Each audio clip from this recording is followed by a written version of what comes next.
Hello children. Today I am going to explain you the third chapter of your book It So Happened.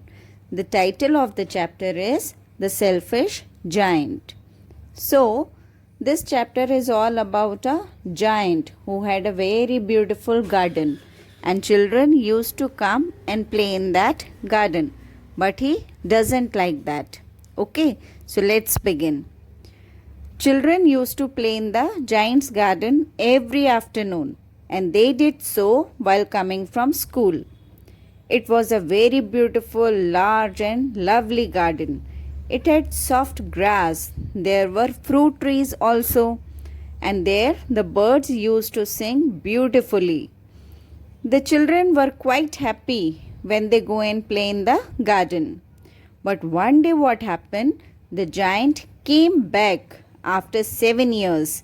He had stayed with his friend, the Cornish ogre. He saw the children playing in his garden. The children ran away as they saw him. He said that it was his own garden. He would not allow anyone to play there. He built a wall around it. He also put a notice board. It had a warning on it that trespassers will be prosecuted. Trespassers means those people who enter in somebody else's property without permission. Okay, so now what happened? The children had no other place to play, so they become quite sad. They used to wander round the high walls. They used to talk about the beautiful garden inside. They sometimes play on the road also, but it was not safe. Then what happened? The spring season came. There were blossoms and little birds, but it was winter in the giant's garden. The birds didn't sing as there were no children. Once a beautiful flower came out of the grass, but it saw the notice board. It went back to sleep. In the giant's garden, there were the snow and the frost. Everything in it looked white. Then came the north wind. It stayed with them. The hail also came. Hail, you know? Hail means snow pieces which falls from the sky. Then the selfish giant looked at the cold and white garden. The spring didn't come to his garden. There were golden fruit in the autumn, but it didn't come to his garden. The winter, the north wind, the hail, the frost, the snow, they danced there. Then what happened? One morning, the giant heard some lovely music. It was very sweet. He thought that it must be the king's musicians, but it was a linnet. She was singing outside his window. The giant found its song very sweet. Then the hail stopped dancing. The north wind stopped. The giant felt that the spring had come. The giant saw the most lovely sight.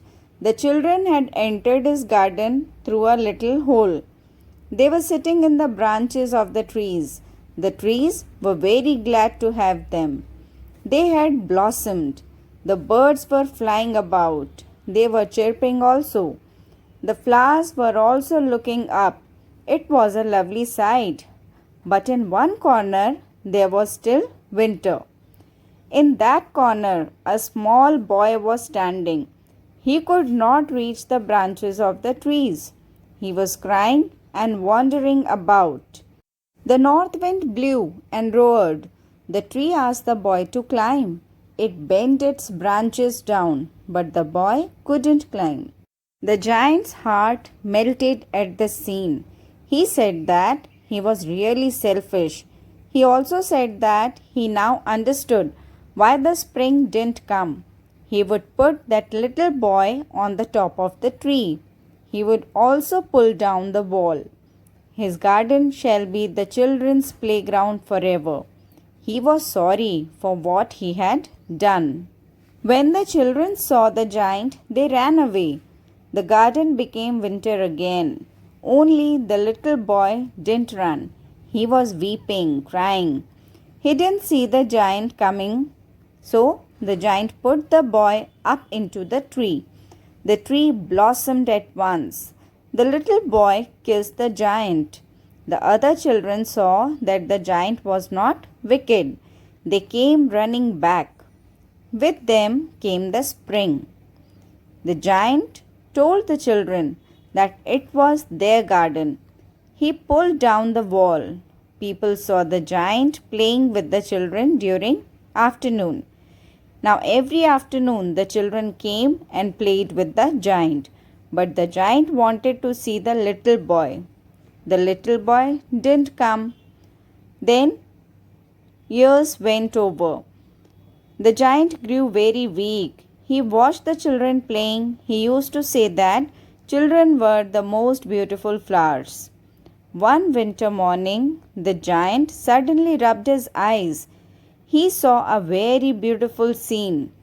In one corner, there stood a lovely tree with white blossoms. Its branches were golden. The little boy stood under it. The giant saw that the little boy was wounded. He was hurt. He had the print of 2 nails on his hands and feet. The giant was very angry. He said that he would slay the man who had wounded him. He would slay means he would kill the man who wounded him. But the boy told the giant that those were the wounds of love. The giant at once asked the boy who he was. A strange fear fell on the giant. The boy smiled. He told the giant to come with him to his garden. His garden was paradise. The children found the giant dead under the tree. He was covered with white blossoms. So, when he saw the child was God, and he was not in his own garden. He was in the garden of God, that is in the paradise. So, with this, we have completed our chapter. Hope you all have understood. Thank you.